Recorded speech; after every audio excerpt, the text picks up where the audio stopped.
ये जीवन का सफर बहुत ही अद्भुत और रहस्यमय है। जब हम अपनी पृथ्वी के बारे में सोचते हैं तो हमारे दिमाग में यह सवाल आता है कि यह जीवन कहाँ से आया। क्या ये हमसे पहले था या फिर किसी ने इसे बनाया था? ये सवाल इतने वर्षों से विज्ञान, दर्शन और संस्कृति के बीच चर्चा का विषय बना हुआ है। हम जानते हैं कि पृथ्वी का जीवन करोड़ों साल पुराना है, लेकिन क्या आपने कभी सोचा कि यह जीवन कैसे और क्यों अस्तित्व में आया? जीवन की शुरुआत बहुत ही साधारण तरीके से हुई, लेकिन इसके विकास की कहानी एक विशाल और शानदार यात्रा है जो आज हमें इस स्थान पर पहुंचा चुकी है। ये कहानी शुरू होती है तब जब पृथ्वी पर सिर्फ एक जलवायु, गर्मी और लावा था। लगभग 4.5 अरब साल पहले पृथ्वी की स्थिति इतनी कठोर थी कि किसी भी जीवित प्राणी का अस्तित्व असंभव लगता था। लेकिन फिर एक अद्वितीय घटना घटी। वैज्ञानिक मानते हैं कि जीवन की शुरुआत एक सूक्ष्म से जीवन रूप में हुई थी, जो एक साधारण एकल कोशिका सिंगल सेल्ड ऑर्गेनिज्म थी। इस कोशिका में एक अद्वितीय विशेषता थी, डीएनए, जो जीवन के विकास का खाका था।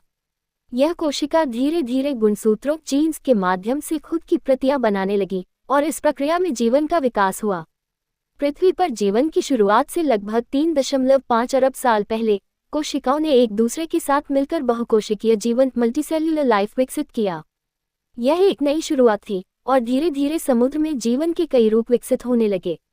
पानी में रहने वाले कुछ जीव, जैसे अंधे जल जंतु, धीरे धीरे अपने शरीर में बदलाव लेकर आंखों की विकास प्रक्रिया शुरू कर दी ताकि वे पर्यावरण से बेहतर तरीके से तालमेल बैठा सकें। समय के साथ जीवन के आकार और गुणसूत्रों में बदलाव आया। अब प्राचीन समुद्रों में जीने वाले जीवों ने जमीन पर चलने के लिए अपने पैरों का विकास किया और जीवन को नई दिशा दी। इन जीवों ने पहले पानी में सांस ली थी, लेकिन धीरे धीरे उन्होंने हवा में सांस लेना शुरू किया और यही उनकी जीवित रहने की क्षमता को बढ़ा गया। समय के साथ इन जीवों का आकार बड़ा हुआ और उनकी बुद्धिमत्ता में भी वृद्धि हुई। लगभग 375 मिलियन साल पहले इन प्राचीन जीवों ने पहली बार अपनी आंखों के द्वारा पृथ्वी की नई दुनिया को देखा और धीरे धीरे जंगलों और पहाड़ों की खोज की।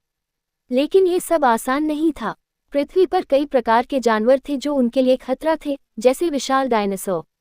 इनसे बचने के लिए हमारे पूर्वजों ने अपनी शारीरिक और मानसिक क्षमताओं का विकास किया। ये सफर लगातार चलता रहा। समय समय पर पृथ्वी पर महाविनाश भी हुआ, जिससे कई प्रजातियां समाप्त हो गईं, लेकिन हर बार जीवन ने अपने तरीके से खुद को फिर से स्थापित किया।